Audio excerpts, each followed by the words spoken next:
Hey, this PoeticWhiz. Finally, we got an overhaul on the MacBook Air. Better than what we expected it to be. Here's what I have to say about the MacBook Air with M2. Design. I'm for more certain we have the notch on the Mac Air. I'm fine with it. If it was on the MacBook Pro 14-inch, I feel any indifferent with its presence.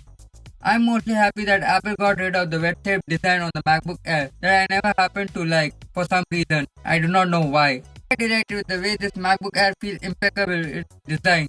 I'm a tad bit disappointed with the way the ports have situated on the MacBook Air. Not sure why Apple doesn't want us to have it on both the sides, then have all in one side. Are you paying homage to the one-side lovers? That's how the MacBook Air feels, especially for the close resemblance of its bigger sibling. I cannot stop raving about the MacBook Air design as well as the beauty.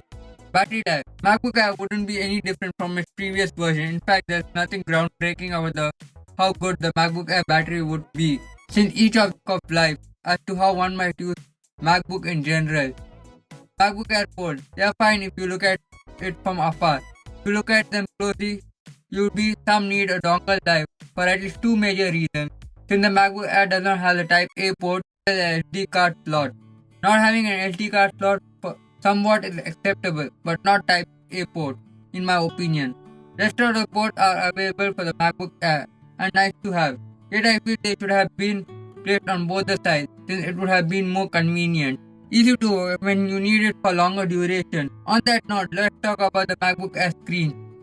The MacBook Air Screen. I cannot comment much over the MacBook Air Screen. All I can say is, just like Apple getting rid of the wedge-shaped design, I'm glad Apple bumped up the screen size of the MacBook Air a tad bit, since increasing the screen size means two things.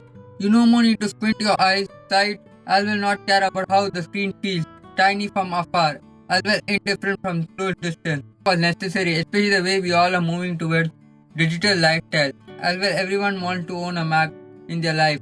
For once, I'm one of them. I also appreciate that Apple did not go for funky colors for the MacBook Air that we thought we might see, especially after what we got with the overhaul of the iMac. Now coming to the final conclusion, MacBook Air is great overall in my opinion.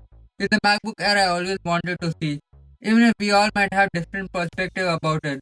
The only thing that disappoints me about the MacBook Air is the way the ports have been situated all at one place, with the return of MagSafe. As well, the new MacBook Air resembles the new iMac in some ways, in a good way.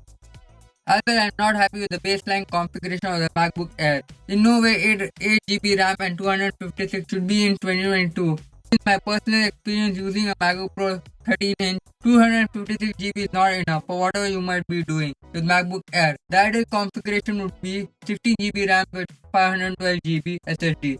That's the sweet spot for anyone. You have more room to work as well to whatever you might need for a walk of life. Do let me know your thoughts on the MacBook Air. Till then, do not forget to like, comment and subscribe to the channel. Live your dreams.